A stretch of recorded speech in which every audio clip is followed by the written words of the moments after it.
तो dear students, हम लोगों ने लास्ट तक पढ़ा था कि हमने क्या किया था। इंटरडर्मल रूट में दो चीज़ों को पढ़ा था, एएसटी को और बीसीजी इंजेक्शन को पढ़ा था।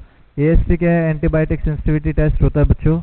ठीक है, आप लोग यहाँ पर इसमें कितनी मेडिसिन देते हो? 0.1 ml। कितनी मेडिसिन देते हो यहाँ पर? 0.1 ml आप लोग यहाँ पर मेडिसिन देते हो। या एक और आता है यहाँ पर, आप लोग जब मॉन्टॉक्स टेस्ट करते हो। कौन सा टेस्ट करते हो? मॉन्टॉक्स टेस्ट जब आप लोग परफॉर्म करते हो, वहाँ पर हम लोग प्लाज्मा प्यूरिफाइड डेरिवेटिव्स का क्या करते हैं? यूज़ करते हैं। वहाँ पर भी 0.1 ml ही क्या की जाती है? डोज दी जाती है। ठीक है, यह आप लोग याद रखना। अब हम लोग जो हमारा नेक्स्ट टॉपिक बनेगा वो हम लोग देखते हैं कि पहले फैक्टर फैक्टरिंग में हम लोगों ने कितने पॉइंट पढ़ लिए? 3 पॉइंट्स के बारे में हम लोग पढ़ चुके हैं। अब एक इम्पोर्टेंट पॉइंट हम लोग देखते हैं, जो हमारा रूट ऑफ ड्रग एडमिनिस्ट्रेशन था, कि उसमें क्या क्या करते हैं या क्या होगा उसमें।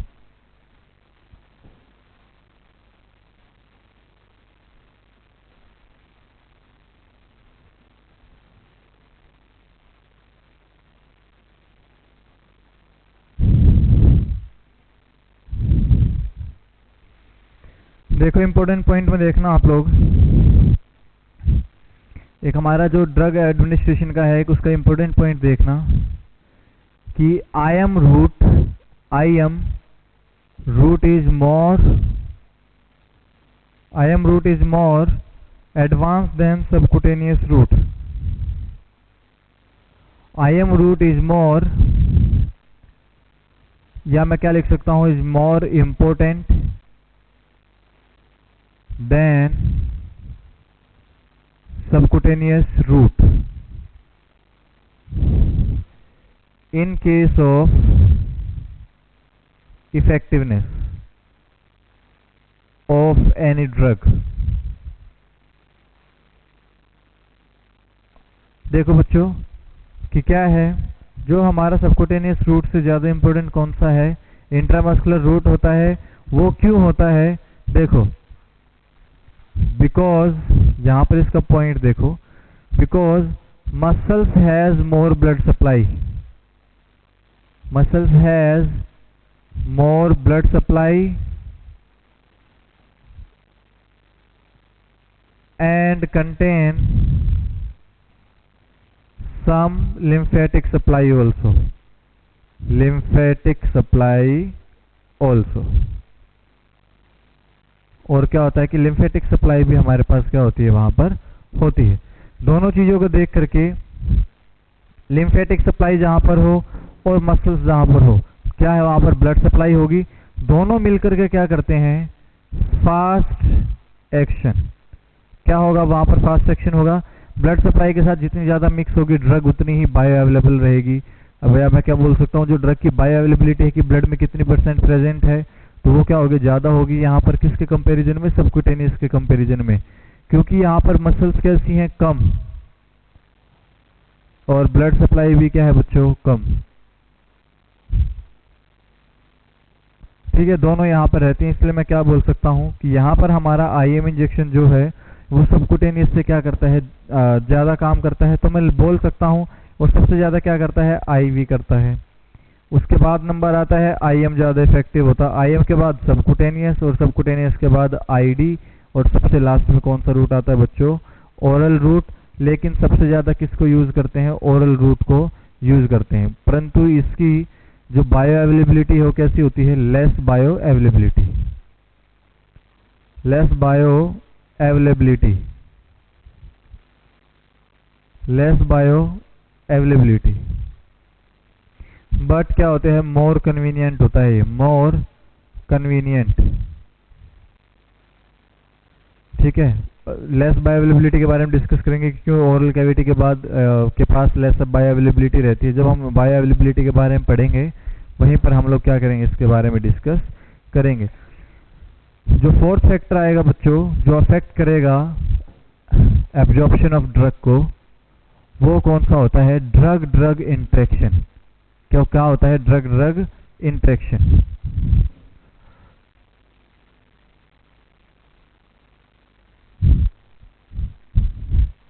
कि ड्रग ड्रग इंटरेक्शन क्या होता है। देखो फोर्थ फैक्टर आएगा जो हमारे एब्जॉर्प्शन को अफेक्ट करता है, वो कौन सा आता है,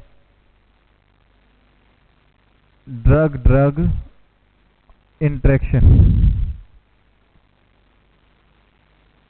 देखो क्या होता है ड्रग ड्रग इंटरेक्शन में, जब दो मेडिसिन दी जाती हो एक दूसरे के साथ, कोई तो मेडिसिन क्या करती है कि एब्जॉर्प्शन को कम कर सकती है और दूसरा क्या कर सकती है, कोई कोई मेडिकेशन एब्जॉर्प्शन को बढ़ा भी सकती हैं। तो मैं पहला पॉइंट यहाँ पर लिख सकता हूँ बच्चों कि यहाँ पर पहला क्या होगा, एब्जॉर्प्शन डिक्रीज के बारे में हम लोग पढ़ेंगे। उसके बाद देखते हैं हम लोग एब्जॉर्प्शन इंक्रीज कैसे होता है। ठीक है, देखो अब आप लोग देखो पहला पॉइंट क्या आएगा हमारे पास, एब्जॉर्प्शन डिक्रीज।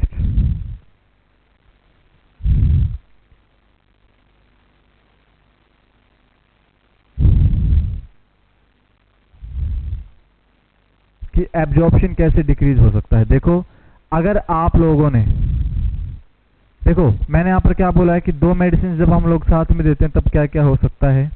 हमेशा याद रखना कि यहाँ पर हम लोग क्या कर सकते हैं कि जब भी दो मेडिसिन के हम लोग यूज को पढ़ते हैं कि क्या कर सकते हैं, किसी मेडिसिन के दो यूज को हमें पता है। फॉर एग्जांपल कि यहाँ पर देखते हैं हम लोग कि हमने कैप्सूल दे दिया, किसका दिया, कोई टेट्रासाइक्लिन मेडिकेशन का कैप्सूल दिया, टेट्रासाइक्लिन। जब मैं आप लोगों को एंटीबायोटिक पढ़ाऊंगा तब पढ़ाऊंगा इसके बारे में। कैप्सूल टेट्रासाइक्लिन के साथ में फॉर एग्जांपल आप लोगों ने हैवी मेटल्स दे दिए, क्या दे दिया, कोई हैवी मेटल्स दे दिया, आयरन वगैरह दे दिया, ठीक है, और कोई कैल्शियम वगैरह दे दिया। सॉरी कैल्शियम कोई मेटल नहीं होती, माफ करना, आयरन हो गया, या कोई आप लोगों ने जिंक वगैरह दिया। तो वहां पर हम लोग इसके बारे में क्या कर सकते हैं, डिस्कस कर सकते हैं कि कैसे कैसे हैवी मेटल्स काम करेंगे। तो देखो जब टेट्रासाइक्लिन और हैवी मेटल्स को जब आप लोग एक साथ देते हो तो ये चिलेट बना देता है। क्या बना देता है, ये चिलेट बनाएगा। इसलिए क्या होता है, इनसॉल्यूबल कॉम्प्लेक्स। क्या होता है ये, इनसॉल्यूबल कॉम्प्लेक्स। ना तो ये वाटर में डिजोल्व होगा और ना ही कहीं पर लिपिड में डिजोल्व होता है। दोनों जगह पर क्या होता है, कहीं पर भी ये डिजोल्व नहीं होता। ये आप लोग याद रखना, ठीक है। दूसरे की अगर मैं बात करता हूं कि फॉर एग्जांपल जब आप लोगों ने टेट्रासाइक्लिन किसके साथ दिया, हैवी मेटल्स के साथ जब आप लोग देते हो तो वहां पर क्या होता है, तो होता क्या है, अब यहां पर इसने क्या कर दिया, इनसॉल्यूबल क्या कर दिया, इन्होंने बना दिया, ठीक है, इनसॉल्यूबल कॉम्प्लेक्स बना यहां पर। तो मैं यहां पर क्या बोल सकता हूं, अब it will not be absorbed, ये अब एब्जॉर्ब नहीं होगा, it will not be absorb. क्यों, क्योंकि अब इनसॉल्यूबल हो गया है ये, but it will be excreted, मतलब बट ये एक्सक्रीट जरूर हो सकता है, but it will be excreted through stool, through the stool. Stool के थ्रू क्या कर सकते हैं बच्चों, इसको हम लोग पास करवा सकते हैं, ये एक्सक्रीट हो जाएगा उसकी तरफ से। तो मैं क्या बोल सकता हूं आप लोगों को कि tetracycline must not be given with, हम लोग टेट्रासाइक्लिन को किसके साथ नहीं दे सकते, अब गिवन विद एंटासिड्स। एंटासिड्स के साथ में हम लोग नहीं देंगे, क्योंकि एंटासिड्स किसके बने होते हैं, मेटल्स के। क्या क्या होते हैं मेटल्स में उनके पास, aluminium, silver, sorry silver, aluminium हो सकता है, आयरन हो सकता है, कॉपर हो सकता है, जिंक वगैरह, ये हम लोगों को क्या देखने को मिलते हैं, उनमें प्रेजेंट होते हैं। इसलिए हम लोग उनके साथ में नहीं देते, क्योंकि ये क्या करते हैं, ये हैवी मेटल्स होते हैं, फॉर्म चिलेट, क्या बना देंगे, चिलेट बना देते हैं। इसलिए आप लोग इसको याद रखना, ठीक है। नेक्स्ट की अगर मैं डिस्कस करता हूं आप लोगों के साथ कि जो टेट्रासाइक्लिन है, और मैं यहीं पर बता देता हूं कि टेट्रासाइक्लिन के और क्या साइड इफेक्ट आते हैं बच्चों।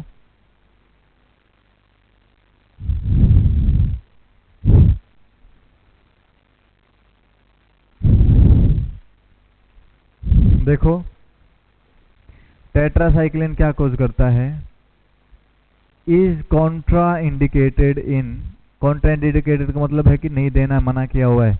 इज कॉन्ट्रा इंडिकेटेड इन, पहला पॉइंट याद रखना, प्रेगनेंसी, कि इसको प्रेगनेंसी में नहीं देंगे। दूसरा कहां पर नहीं देते, इन्फेंट में, कहां नहीं देते, इन्फेंट में। प्रेगनेंसी में क्या करता है ये, congenital anomalies of teeth, anomalies of teeth. Congenital anomalies of teeth का मतलब क्या है? No eruption of teeth, no eruption of teeth, teeth का इरप्शन नहीं होगा।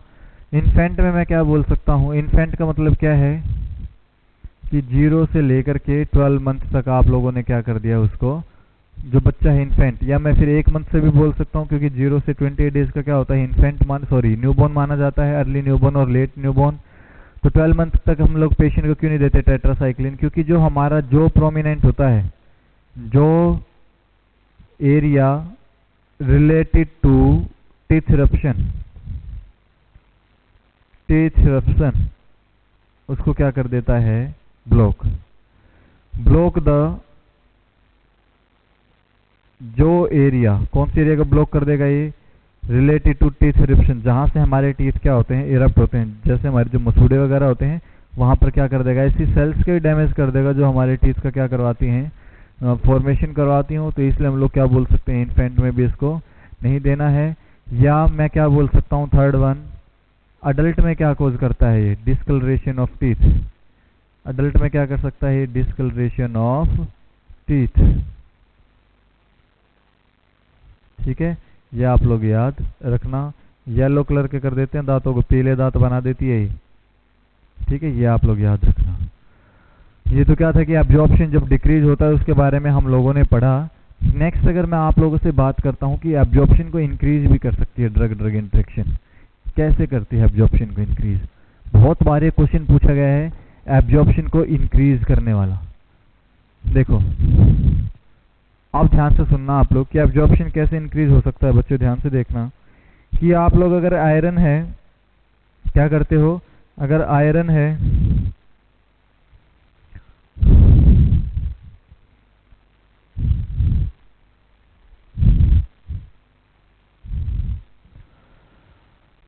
देखो, अगर आप लोग आयरन है उसको किसके साथ में देते हो? Ascorbic acid. किसके साथ में देते हो बच्चों? Ascorbic acid. इसका मतलब क्या? एस्कॉर्बिक एसिड का vitamin C.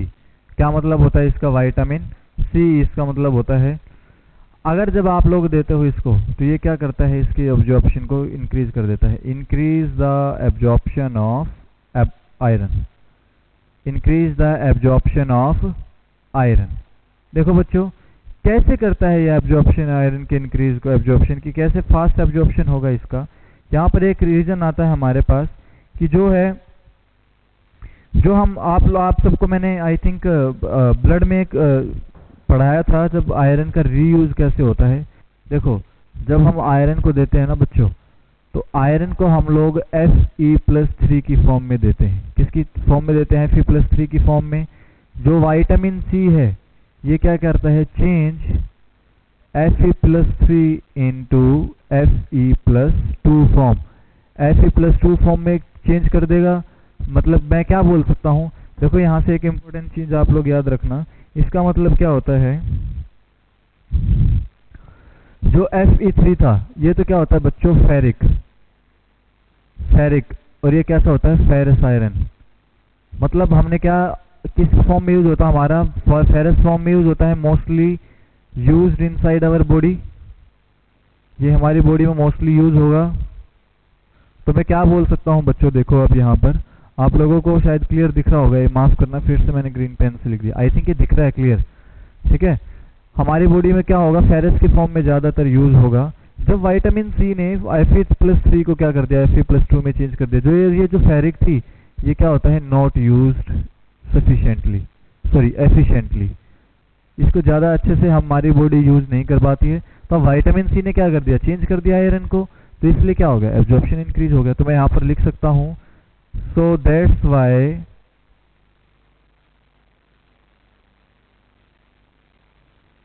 It increases iron absorption. या मैं क्या लिख सकता हूँ? Absorption of iron. Iron absorption को क्या कर सकता है? ये बढ़ा सकता है। नेक्स्ट आप लोग देखो कि हम लोग खाने के साथ में क्यों नहीं दे सकते? कि हम लोग खाने के साथ में इसको क्यों नहीं देते?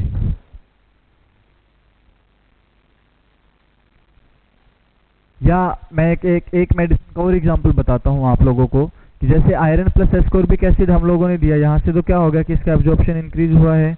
लेकिन अगर मैं एक और मेडिसिन की याद करता हूँ, मेडिसिन की बात करता हूँ, तो वो क्या होता है, देखो डियर स्टूडेंट्स, आप लोगों ने बहुत बार क्या देखा है, कैल्शियम की टैबलेट हम लोग खाते हैं। तो हम कभी भी देखना उसको, कैल्शियम की टैबलेट आप लोगों को डायरेक्ट नहीं मिलती। तो आप लोग जब भी कैल्शियम के टैबलेट वगैरह लेते हो तो कैल्शियम के साथ में क्या मिलता है आप लोगों को, calcium plus vitamin D. Calcium plus vitamin आप लोग देते हो तो इसके ब्रांड नेम से एक मेडिसिन आती है सेलकाल। सेलकाल एक मेडिसिन देते हैं हम लोग।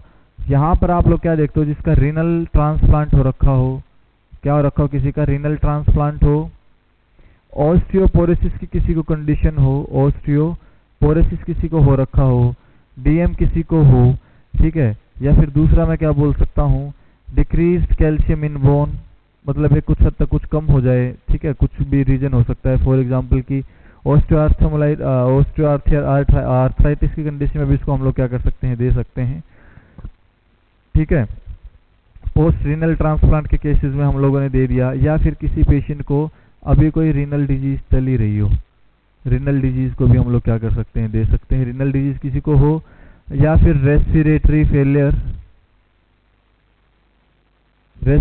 फेलियर हो किसी को, एंड बेड रिडन, और साथ में क्या हो, बेड रिडन पेशेंट हो, he is not able to walk with his foot, वो अपने पैरों पे नहीं चल सकता, and he is not able to perform the activity of his daily living, और वो अपनी डेली लिविंग की एक्टिविटी को भी परफॉर्म नहीं कर सकता है। इसलिए हम उसमें क्या कर सकते हैं, तो क्या होगा, कैल्शियम का एब्जॉर्प्शन कम होगा।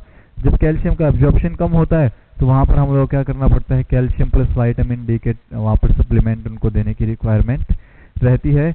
अब मैं अगर आप लोगों से बात करता हूँ कि हम लोग आयरन को मील के साथ में क्यों नहीं देते, why does iron is not given with meal, कि हम लोग मील के साथ में क्यों नहीं देते। तो देखो बच्चों कि मील में क्यों नहीं दिया जाता,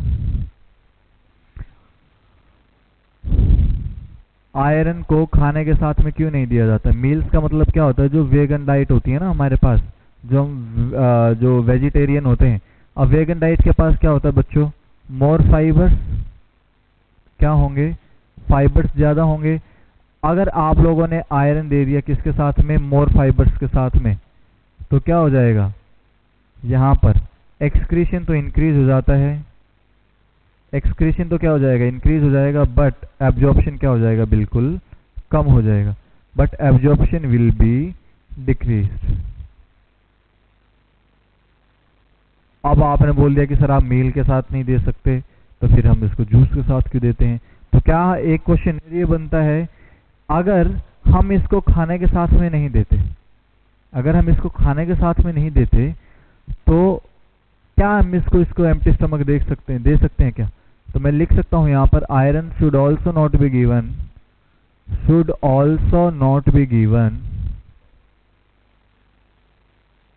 इन एन एम्प्टी स्टमक, या मैं क्या बोल सकता हूं, विद एन एम्प्टी स्टमक। अगर कोई पेशेंट खाली पेट हो तब भी आप लोग वहां पर स्टमक आयरन की टैबलेट्स वगैरह को नहीं दे सकते। और क्यों नहीं दे सकते आप लोग वहां पर, देखो जो आयरन है, आयरन क्या करता है, डिस्टर्ब कर देता है, iron disturb the inner lining of stomach, और अगर आयरन आप लोगों ने क्या किया, अगर एम्प्टी स्टमक लिया, और अगर आप लोग आयरन को क्या करते हो, एम्प्टी स्टमक लिया 6 से 12 महीने तक, कितने से कितने दिन के लिए, 6 से 12 महीने तक, ये क्या कॉज कर देगा बच्चों, पेप्टिक अल्सर वहां पर कॉज कर देगा, क्योंकि HCl का लेवल वहां पर बढ़ना स्टार्ट हो जाएगा, क्योंकि लेयर डैमेज हो रही है, HCl बाहर निकल करके आएगा, जिसकी वजह से वहां पर क्या हो जाएगा, पेप्टिक अल्सर होगा। वो इनर टू आउटर होता है, ठीक है, इनर टू आउटर होता है कि स्टमक की 3 लेयर है, पहले इनर मोस्ट लेयर इफेक्ट हो, आउटर मोस्ट लेयर इफेक्ट होगी, फिर मिडल, फिर इंटरनल लेयर इफेक्ट होगी, तो वो बाहर से अंदर की तरफ आएगा, जिसको हील करना बहुत ज्यादा मुश्किल हो जाता है। तो इसलिए फिर क्या बोल दिया जाता है कि भाई जब भी आप आयरन की टैबलेट ले रहे हो, खाली पेट ही दो। क्या करना है, खाली पेट ही देना है। Iron plus vitamin C juice, vitamin C supplement आप लोग क्या करोगे, उसको दोगे। अब पेट भी खाली नहीं रहेगा, विटामिन सी भी उसको मिल जाएगा। समझ में आया? लेकिन क्या नहीं देना, खाने के साथ में नहीं देना है, देना किसके साथ में, विटामिन सी। या मैं क्या बोल सकता हूँ, विटामिन सी किसमें मिलता है, सिट्रस फ्रूट्स में मिलता है बच्चों। किसमें मिलता है, सिट्रस फ्रूट्स में मिलता है। मैं बोल सकता हूँ टोमेटो जूस या टोमेटो सूप, जूस हो या सूप हो। दूसरा आ सकता है हमारे पास लेमन वाटर। क्या आ सकता है बच्चों, लेमन वाटर या लेमन जूस, ऑरेंज जूस, मौसमी का जो जूस वगैरह आता है वो आप लोग पेशेंट को दे सकते हो। एक इम्पोर्टेंट पार्ट होता और आता है आंवला।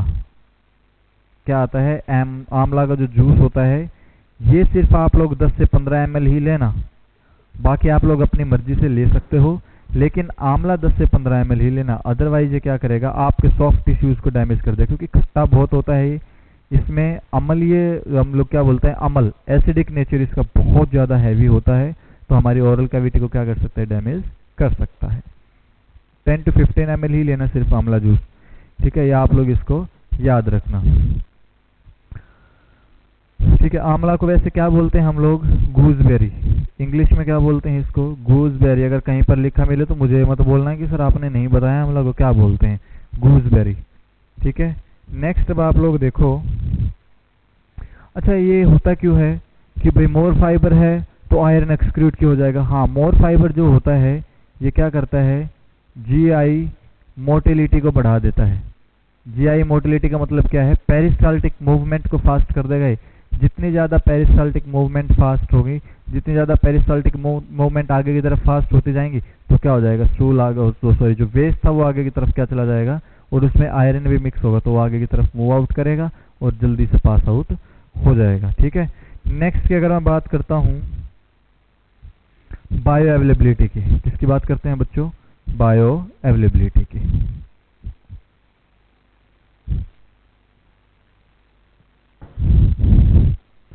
और भी बहुत सारे आप लोगों ने देखे हैं कि जो इफेक्टिविटी को बढ़ाते हैं, जैसे लिग्नोकेन के साथ में हम लोग एड्रेनालिन को यूज़ करते हैं, लेकिन कई जगह पर ऐसी भी जहाँ पर लिग्नोकेन के साथ हम एड्रेनालिन को यूज़ नहीं कर सकते। ठीक है, जब आगे डिस्कस करेंगे तो वहाँ पर हम, जब मैं एड्रेनालिन के बारे में आप लोगों को पढ़ाऊँगा, एक्सोजीनस कैटेकोलामाइंस में आएंगे बच्चों ये, जब मैं वहाँ पर आप लोगों को पढ़ाऊँगा तब वहाँ पर हम लोग क्या करेंगे, डिटेल्स इसके बारे में डिस्कस करेंगे।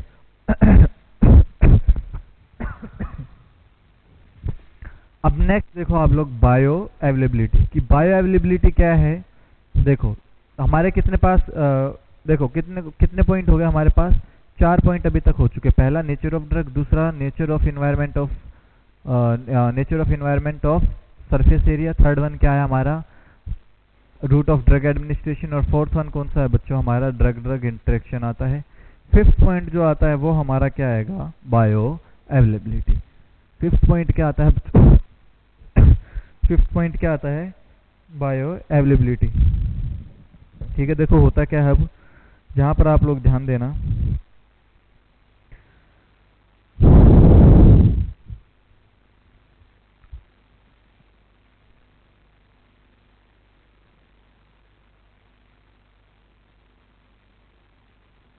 बायो अवेलेबिलिटी क्या होता है। बायो अवेलेबिलिटी, जो हमारी ड्रग सिस्टमिक सर्कुलेशन में पहुंचती है फ्रैक्शन फॉर्म में, जो हमारी ड्रग फ्रैक्शन फॉर्म में टूटने के बाद जो फ्री फॉर्म में हमारे पास रहेगी, जिसको हम लोग ज़्यादातर यूज़ करेंगे, उसको क्या बोल दिया जाता है, बायो अवेलेबिलिटी। तो इसकी डेफिनेशन देखो बच्चों क्या होता है, द ड्रग, या मैं बोल सकता हूं द अमाउंट ऑफ ड्रग, कि कितनी मेडिसिन है, amount of drug which enters in systemic circulation, enters in systemic circulation,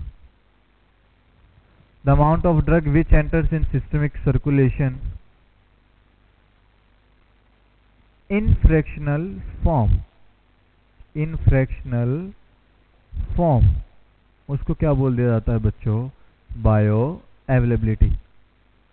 कि भाई कितनी मेडिसिन हमारे पास पहुंची,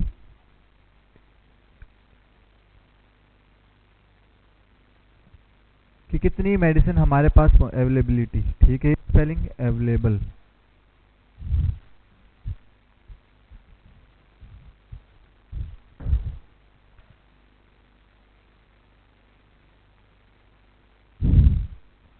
ठीक है, कि कितनी मेडिसिन हमारे पास ब्लड सर्कुलेशन में पहुंच। सिस्टमिक सर्कुलेशन का मतलब क्या है कि हमारे होल बॉडी में जितना भी ब्लड फ्लो करता है उसमें जितनी हमारी मेडिसिन फ्रैक्शनल फॉर्म में पहुंचती है वही क्या होती है हमारी बायो अवेलेबिलिटी। ठीक है, तो उसके बाद मैं बात कर सकता हूँ आप लोगों से।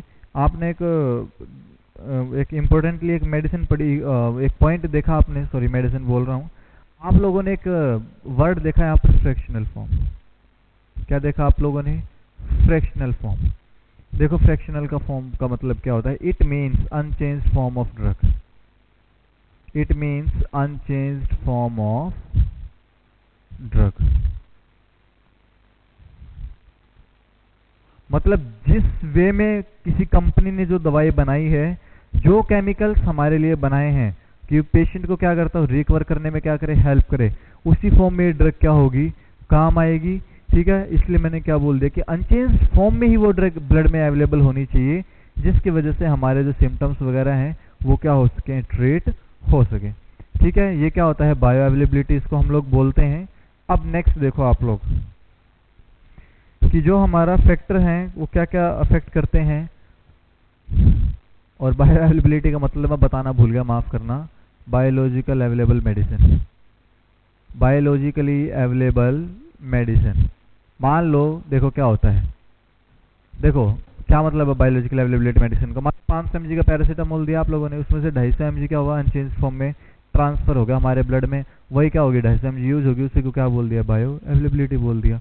ठीक है, नेक्स्ट अब हम लोग देखते हैं फैक्टर अफेक्टिंग बायो अवेलेबिलिटी, कि ऐसे कौन कौन से फैक्टर होंगे जो बायो अवेलेबिलिटी को क्या कर देते हैं बच्चों, अफेक्ट कर देते हैं। फैक्टर अफेक्टिंग बायो अवेलेबिलिटी, देखो क्या होगा। 2 पॉइंट हमारे पास आते हैं मेनली। पहला आता है एब्जॉर्प्शन। क्या आता है बच्चों, एब्जॉर्प्शन आएगा। नेक्स्ट की अगर मैं बात करता हूं प्री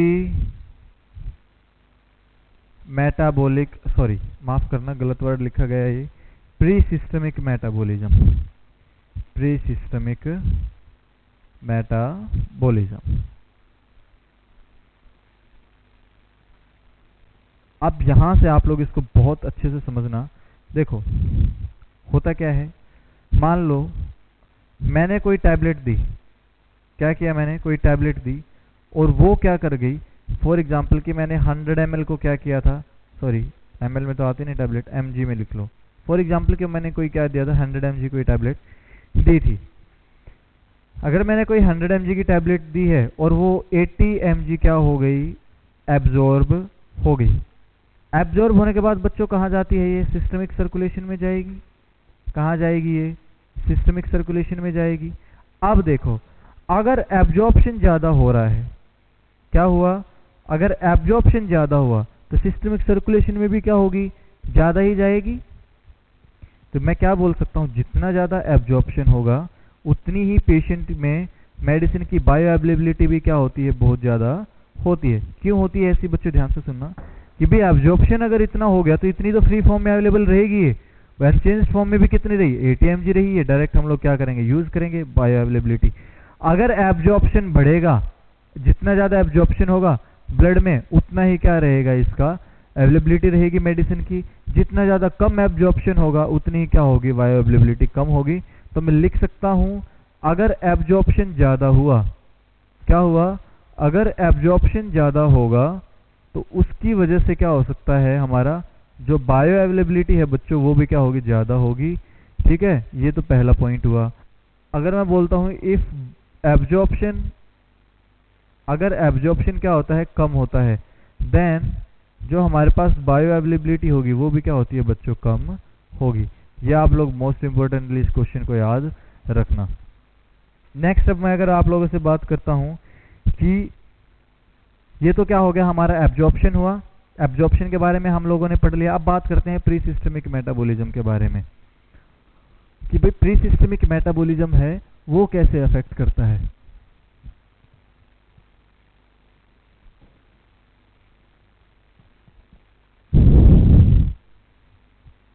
देखो अब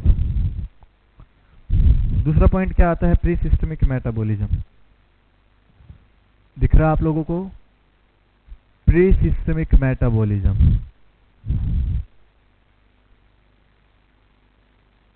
देखो मैं स्टार्टिंग से बता देता हूं, जहां पर एब्जॉर्प्शन अगर ज्यादा है, मतलब एब्जॉर्प्शन किसके प्रोपोर्शनेट होता है, डायरेक्टली प्रोपोर्शनेट टू या directly proportional to bio availability.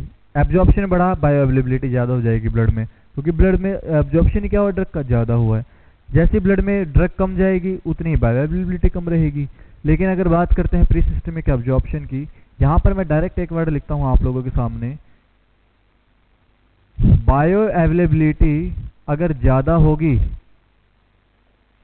तो वहां पर जो हमारा प्री सिस्टमिक मेटाबॉलिज्म होगा, पीएसएम से याद रखना, प्री सिस्टमिक मेटाबॉलिज्म जो होगा वो क्या हो जाएगा, कम हो जाएगा। अगर मैं बात करता हूं प्री सिस्टमिक मेटाबॉलिज्म का मेन ऑर्गन जहां पर मेटाबॉलिज्म होगा वो कौन सा होता है डियर, वो कौन सा होता है students, main organ will be liver, main organ is liver.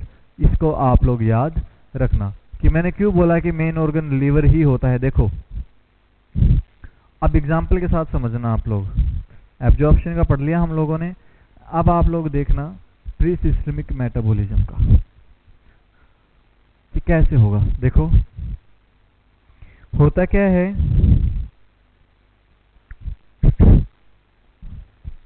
देखो ये मैंने ऐसे लिखा कि इनवर्सली प्रोपोर्शनल होता है। देखो ध्यान से, कोई भी हमने मेडिसिन दी पेशेंट को, क्या किया, मेडिसिन दी पेशेंट को, वो लीवर के पास गई, लीवर ने क्या कर दिया बच्चों, मेटाबोलाइज करवा दिया। क्या करवाया, मेटाबोलाइज करवाया। फॉर एग्जाम्पल ध्यान से सुनना आप, कि मैंने किसी पेशेंट को 500 mg क्या दिया था, एसिटामिनोफेन या फिर पैरासीटामोल दिया किसी पेशेंट को। पैरासीटामोल का केमिकल नेम क्या होता है, एसिटामिनोफेन। अगर मैंने कुछ ऐसा दिया है पेशेंट को, तो यहां पर क्या होगा बच्चों, पेशेंट को देखना, अब ये क्या करता है, ये लीवर में चला जाता है बच्चों। क्या होता है, ये लीवर में चला जाता है। मान लो इसमें से 300 ml क्या हुआ, सॉरी 300 mg का क्या कर दिया उन्होंने, क्या कर दिया, अब यहाँ पर मेटाबॉलिज्म हुआ। क्या हुआ, मेटाबॉलिज्म। यहाँ पर क्या होगा, जो 300 mg होगा ये तो क्या हो गया, कैटाबोलाइज हो गया। क्या हो गया, कैटाबोलाइज हो गया और एक्सक्रीट हो गया। क्या हो गया, बॉडी से क्या हो गया बाहर, ये एक्सक्रीट हो गया। बॉडी से क्या हो जाएगा, बाहर निकाल दिया जाएगा। जब इसको बॉडी से 300 mg यार बाहर चला गया, बॉडी से कितना बाहर गया, 300 mg, बचा कितना, रिमेनिंग कितना बचा, 200, कितना बचता है हमारे पास, 200 mg बचा। तो बताओ एब्जॉर्प्शन क्या होगा, कम होगा। इसकी वजह से एब्जॉर्प्शन क्या हुआ, मेडिसिन का कम हुआ। भाई मेडिसिन हमारे पास 500 mg थी तो 200 mg हुआ, तो इसका मतलब क्या है, एब्जॉर्प्शन कम हो रहा है हमारे पास। अगर एब्जॉर्प्शन कम हुआ बच्चों तो किसकी वजह से क्या होगा, जो हमारा सॉरी जो बायो अवेलेबिलिटी थी ड्रग की वो भी क्या हो जाएगी, कम हो जाएगी। बायो अवेलेबिलिटी भी क्या हो जाएगी, कम हो जाएगी। तो आप लोग इससे याद रखना कि जितना ज़्यादा मेटाबॉलिज्म होगा, जितनी ज़्यादा ड्रग टूट कर बाहर जाएगी, उतना एब्जॉर्प्शन कम होगा, बायो अवेलेबिलिटी कम रहेगी। ऐसे ही मैं अगर आप लोगों से बात करता हूँ नेक्स्ट, देखो कि क्या होता है दूसरा।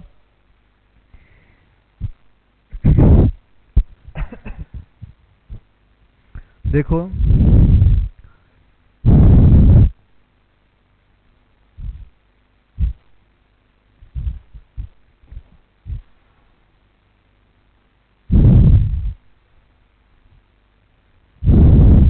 दो पॉइंट निकल के आए, प्री सिस्टमिक मेटाबॉलिज्म में हमारे पास बायो अवेलेबिलिटी कम रहती है। ये तो मैंने देखा कि अगर एब्जॉर्प्शन सॉरी जब अगर मेटाबॉलिज्म ज़्यादा हुआ है तब तो अवेलेबिलिटी क्या रहेगी, कम रहेगी। अगर मैं बात करता हूँ, देखो अगर मैंने कोई ओरल रूट से मेडिसिन दी है तो मेडिसिन कहाँ जाएगी, लीवर के पास जाएगी। वहाँ पर क्या होगा बच्चों, मेटाबॉलिज्म होगा, ड्रग बाहर ज़्यादा निकल जाएगी, जिसकी वजह से जो बायो अवेलेबिलिटी है वो क्या रहेगी, कम रहेगी। नेक्स्ट की अगर मैं बात करता हूँ आप लोगों से, पहले ओरल से दिया था, नेक्स्ट की अगर मैं बात करता हूँ, अगर आप लोग आईवी से देते हो तो वहाँ पर क्या लीवर के पास जाएगी मेडिसिन, नहीं वो लीवर के पास नहीं जाएगी। ये ऑलरेडी किस में है, ऑलरेडी इन सिस्टमिक लीवर। और अगर किसी को ना पता हो तो हमेशा याद रखना कि जो लीवर है ना उसके पास आफ्टर बर्थ, जो लीवर जो है उसके पास आफ्टर बर्थ कभी भी ऑक्सीजनेटेड ब्लड कभी भी ट्रांसफर नहीं होता। उसके पास हमेशा कैसा रहता है, मिक्स ब्लड रहता है उसके पास, उसमें CO2 भी मिक्स होता है और O2 भी मिक्स होता है। लेकिन ज़्यादातर क्या रहता है, उसके पास CO2 प्रेजेंट रहता है, लेकिन उसमें क्या होता है, न्यूट्रिशन ज़्यादा रहते हैं, इसलिए लीवर क्या करता है, through out the life grow कर सकता है। ठीक है, क्या होता है, उस ब्लड में न्यूट्रिशन ज़्यादा होते हैं लेकिन ऑक्सीजन की कमी होती है उधर। अब ऑलरेडी क्या है, सिस्टमिक लीवर नहीं, माफ करना, सर्कुलेशन। ऑलरेडी सिस्टमिक सर्कुलेशन में हमने क्या दे दिया, मेडिसिन दे दिया, और सबसे लास्ट में जाता है ब्लड लीवर के पास। सबसे क्या करता है, सबसे लास्ट में जाता है लीवर के पास, तो क्या होगा, मेटाबॉलिज्म बिल्कुल कम होगा। उससे पहले तो डिस्ट्रीब्यूट ही कर दिया इसने बॉडी में, तो क्या होगा यहाँ पर ये लीवर में जाएगा नहीं, तो मैं बोल सकता हूँ नो प्री सिस्टमिक मेटाबॉलिज्म। यहाँ पर क्या होगा, कोई भी मेटाबॉलिज्म नहीं होता है, कोई भी प्री सिस्टमिक मेटाबॉलिज्म नहीं होगा। प्री सिस्टमिक का मतलब क्या होता है कि सिस्टमिक सर्कुलेशन में जाने से पहले किसी मेडिसिन का क्या हो जाना, वहां पर मेटाबॉलिज्म हो जाना। तो इसलिए क्या बोल दिया, प्री सिस्टमिक मेटाबॉलिज्म, कि मेटाबॉलिज्म में नहीं गया, उससे सॉरी ब्लड सर्कुलेशन में नहीं गया, उससे पहले ही कोई क्या हो गया, ड्रग टूट गई है, उसको क्या बोल दिया, प्री सिस्टमिक मेटाबॉलिज्म। ठीक है, तो इसलिए मैं क्या बोल सकता हूँ, एब्जॉर्प्शन ज़्यादा होगा। इसका मतलब क्या है, एब्जॉर्प्शन क्या है, 100% एब्जॉर्प्शन होगा, लीवर के पास तो गया ही नहीं। और इसकी वजह से मैं क्या बोल सकता हूँ, जो बायो अवेलेबिलिटी होती है बच्चों, वो भी क्या होगी, उसकी मेडिसिन की 100% हमारे पास प्रेजेंट होगी। तो इसलिए मैं क्या बोल सकता हूँ, IV is much better than oral route. But इसको हम बार बार में यूज़ नहीं करते IV, क्योंकि पेशेंट को पेन परसेप्शंस भी बहुत ज़्यादा रहते हैं इससे। क्यों रहता है, किसी को अगर एलर्जी वगैरह हो IV से, आप लोग उसको दे देते हो, प्रॉब्लम आती है, कैनुला आउट हो जाता है, बार बार पिक करना पड़ता है, तो हम लोग इसको ज़्यादा सिग्निफिकेंटली यूज़ नहीं करते। हाँ, इनिशियली डोज हम लोग क्या देते हैं, IV। इनिशियल का मतलब क्या है, स्टार्टिंग डोज। फॉर एग्जांपल की टाइफाइड की हम लोग बात करते हैं, 14 दिन के लिए मेडिसिन पेशेंट को देनी होती है। पहले 3 से 5 दिन के लिए हम लोग क्या करते हैं, उसको सेफ्ट्राइक्सन या मोनोसेफ हम लोग क्या करते हैं, उसको इंजेक्शन देते हैं 3 से 5 दिन के लिए, 1 से 2 ग्राम पर डे के हिसाब से हम लोग क्या करते हैं, OD या BD जो डॉक्टर एडवाइस करता है वो दे सकते हैं। उसके बाद हम लोग ओरल रूट पे डिपेंड रहते हैं। क्यों, क्योंकि IV ने क्या कर दिया, ज़्यादा अवेलेबल रहा ब्लड में, ज़्यादा एब्जॉर्प्शन रहा, तो बायो अवेलेबिलिटी क्या थी, ज़्यादा थी उसके पास। जितनी ज़्यादा बायो अवेलेबिलिटी रहेगी उतनी ज़्यादा क्या करती मेडिसिन, अपनी एक्टिविटी शो करेगी, जिसकी वजह से टाइफाइड के इंस्टेंट को इसने क्या कर दिया, कम किया। उसके बाद हम ओरल रूट वाली मेडिसिन को क्या कर देते हैं, स्टार्ट कर देते हैं। नेक्स्ट देखो, अब आप लोग, अब हम लोग 2 चीज़ों की ओर बात करते हैं बच्चों।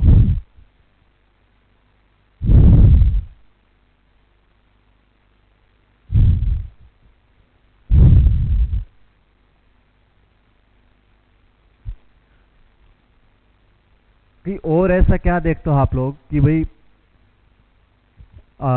2 इंपॉर्टेंट पॉइंट आएंगे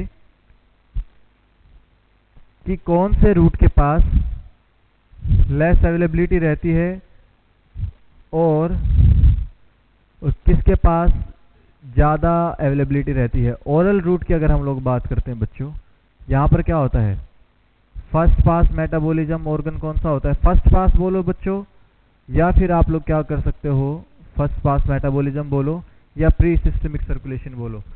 ओरल रूट के पास फर्स्ट पास मेटाबॉलिज्म क्या होता है, हाई रहता है। मतलब क्या रहता है, इसके पास लीवर प्रेजेंट होगा तो ये ज़्यादा मेटाबॉलिज्म करेगा। मेटाबॉलिज्म क्या हो जाएगा, इसकी वजह से ज़्यादा होगा। अगर इसकी वजह से मेटाबॉलिज्म ज़्यादा हो रहा है तो ड्रग का एक्सक्रीशन क्या हो जाएगा, इंक्रीज हो जाएगा। ड्रग का एक्सक्रीशन क्या होगा, इंक्रीज। तो इसी की वजह से मैं क्या बोल सकता हूँ, जो ड्रग है उसका एब्जॉर्प्शन क्या होगा, कम। अब एक्सक्रीशन ज़्यादा हो रहा है तो एब्जॉर्प्शन क्या होगा, कम होगा। उसी की वजह से मैं क्या बोल सकता हूँ, that's why bio availability will also be decreased. Bio availability will also be decreased.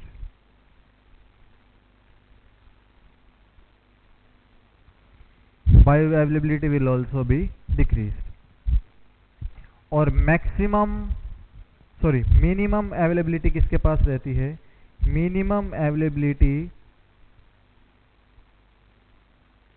is present with oral route, is present with oral route। Dear students, इसको आप लोग क्या कर सकते हो, क्वेश्चन मार्क, या फिर इसको आप लोग स्टार पॉइंट बना सकते हो। ठीक है, क्वेश्चन पूछा भी गया है कि with which route minimum availability of drug will be present, oral route, क्योंकि यहाँ पर क्या होता है, एक्सक्रीशन ज़्यादा होता है। नेक्स्ट की अगर मैं बात करता हूं बच्चों, अगर आप लोगों ने आईवी रूट से क्या किया है, मेडिसिन को दिया है, किससे बात करता हूं, आईवी रूट की। दूसरा, अगर आईवी रूट से आप लोगों ने मेडिसिन दिया, क्या उसके पास फर्स्ट पास मेटाबॉलिज्म होगा, क्या उसके पास लीवर होगा, फर्स्ट पास मेटाबॉलिज्म नहीं होता है या एब्सेंट होता है। तो इसलिए मैं क्या बोल सकता हूं बच्चों, यहाँ पर एब्जॉर्प्शन क्या होगा, 100% है, उसके पास ऑलरेडी प्रेजेंट है, वो एब्जॉर्ब तो करवा ही दिया हमने डायरेक्टली ब्लड में। इसकी वजह से जो बायो अवेलेबिलिटी है बच्चों, वो भी क्या रहती है, ज़्यादा रहती है। बायो अवेलेबिलिटी वो भी क्या रहेगी, 100% रहेगी। तो मैं क्या बोल सकता हूँ, maximum bio availability is always present with IV route, is always present with IV route. इसलिए तो क्या होता है, पेशेंट जल्दी ठीक हो जाता है आईवी मेडिकेशन से as compare to other relevant route of drug administration. ठीक है, या आप लोग याद रखना, 2 क्वेश्चंस आप लोग यहाँ से बनाना कि मैक्सिमम बायो अवेलेबिलिटी किसके साथ रहती है, आईवी रूट के साथ रहती है, और मिनिमम बायो अवेलेबिलिटी किसके साथ रहती है बच्चों, ओरल रूट के साथ। यह आप लोग याद रखना। इसलिए मैं क्या लिखता हूँ बार बार, IV is more than IM. IM से अच्छा क्या है, सॉरी आईवी सबसे अच्छा, उससे कम क्या है आईएम। आईएम किससे अच्छा, सबक्यूटेनियस, और सबक्यूटेनियस किससे अच्छा है, आईडी से, और आईडी किससे अच्छा होता है, ओरल रूट से। यह आप लोग याद रखना।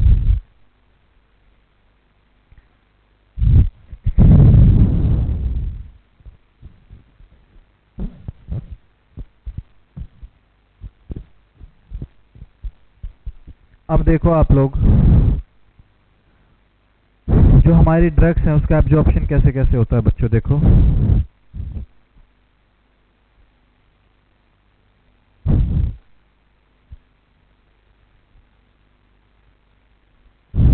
एक इम्पोर्टेंट पॉइंट याद रखना बस आप लोग, और इससे ज़्यादा याद रखने की रिक्वायरमेंट भी नहीं है, और ना ही वो आप लोगों के सिलेबस का एक पार्ट है।